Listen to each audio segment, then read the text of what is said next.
Rick, I'm going in to see Monica for a few minutes now. Not just yet. Leslie's in with her. Still? Well, we had a lot of planning to do. We wanted to be sure we were taking the same tack with Monica. I hope she can reach her. Well, I know she's trying.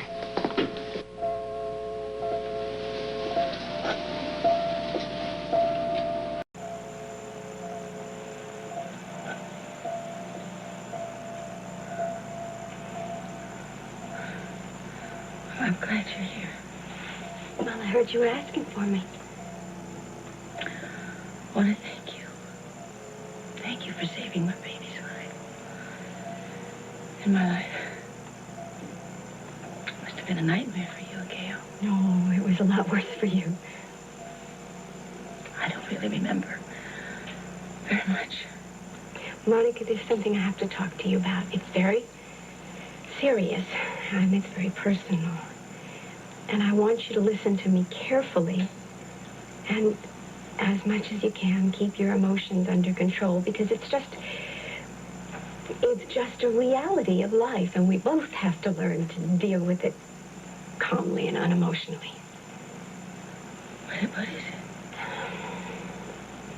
Rick came to me, and he told me about the two of you, and about the night after the Krikorian surgery. Oh, no. No, wait, please listen, please. He told me because he couldn't live with the guilt any longer. And because of his love for you. And because he cares desperately that you live. He told you that? I can tell you he cares deeply about you, even though he came back to me, and I can understand that kind of love, or at least I'm trying to understand it. No. I don't believe it. He couldn't have said those things to you. Well, he did. And you better believe it. And you better stop lying there wanting to die, because if you opt out now, he's going to go through the rest of his life guilty that he made the wrong choice when he chose to stay with me instead of trying to build a life with you. Did he tell you that he made the wrong choice? No. Rick would never say that to me. Well, then it's just speculation on your part. Oh, well, maybe it is, but most probably it isn't. Now, I haven't decided yet whether I'm going to fight you for him, because I can't fight the woman you are now. A quitter who lies there wanting to die, just taking the easy way out, leaving behind, among other things, a tiny baby who needs you so much. Do you know what I would give to have that baby? Stop it. No, I won't. No, I'm not going to stop, and I'm not going to leave this room until you give me your promise that you are going to fight to live. Because I will not let you opt out on everybody and ruin everybody's life right now. I just won't do it. Do you have the decency, the integrity to fight for him honestly? Do you?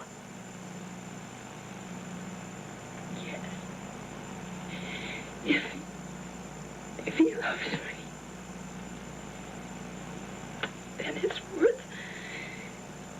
worth living, and it's worth fighting for.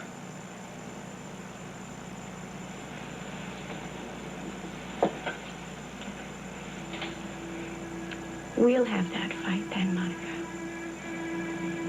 Just as soon as you're strong enough to do battle.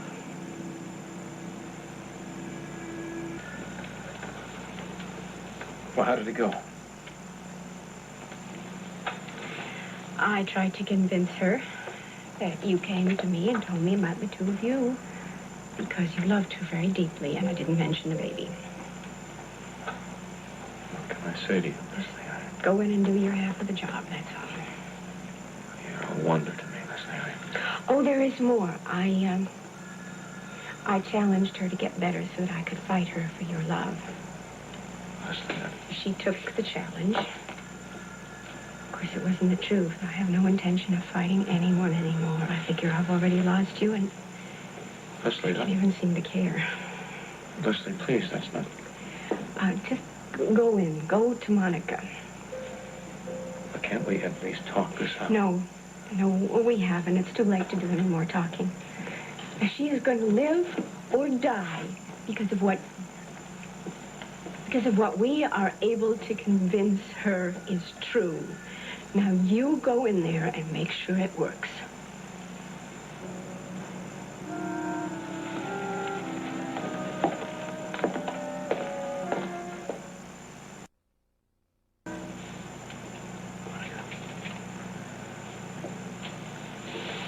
Leslie told me that you talked things out.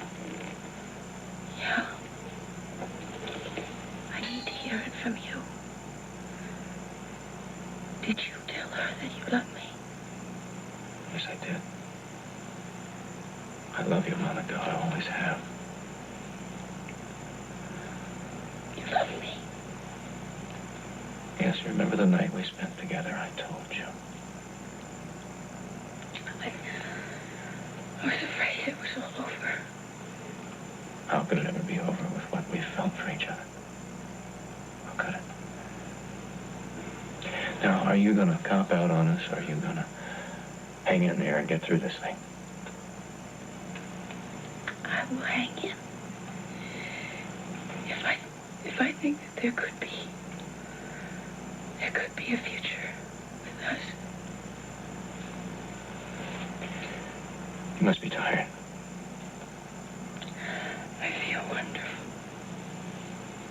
Good. Maybe a little tired. All right, you're gonna rest then. I will. I'll be back. I love you. It's so wonderful to be able to say that.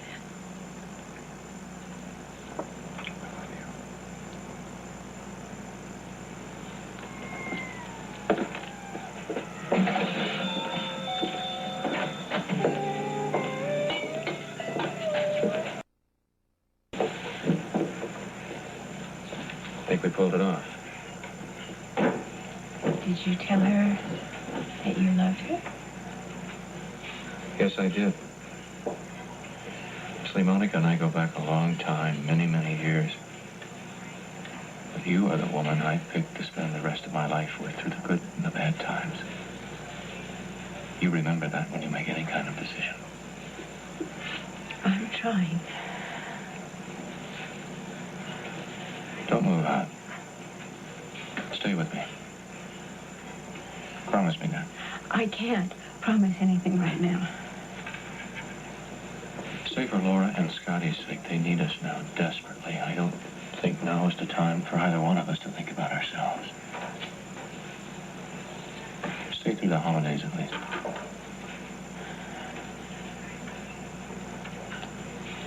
All right, I'll stay until New Year's. Maybe that'll give me enough time to figure out if we can salvage anything at all from our marriage, although I sure don't know what it could possibly be.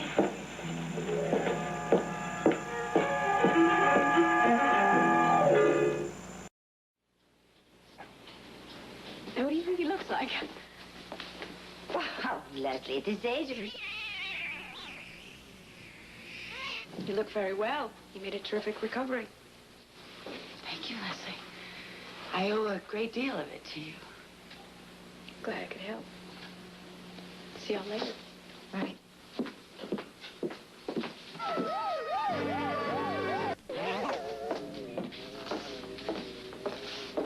What do you suppose was wrong with Leslie? I don't know. I didn't notice. She was so curt, almost cool. Well, I wouldn't worry about it, Alan. She probably has problems of her own.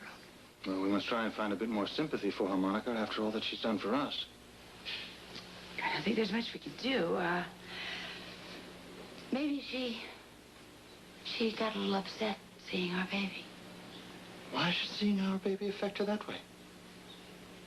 Because she been told that she can't have any more children of her own. I didn't know that.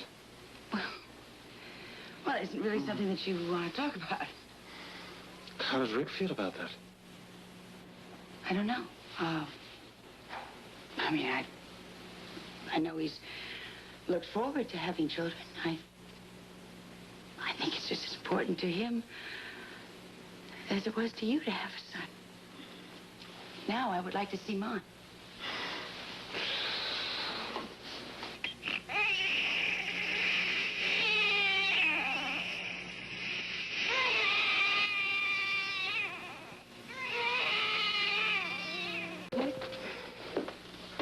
Hi. No.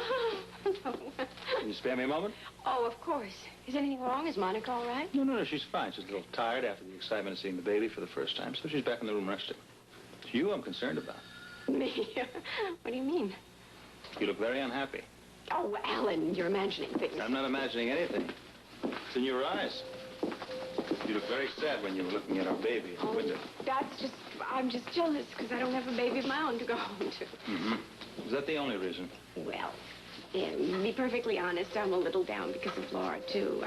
Think of it. She's 18 today. I have a grown-up daughter. I never had the fun of watching her grow.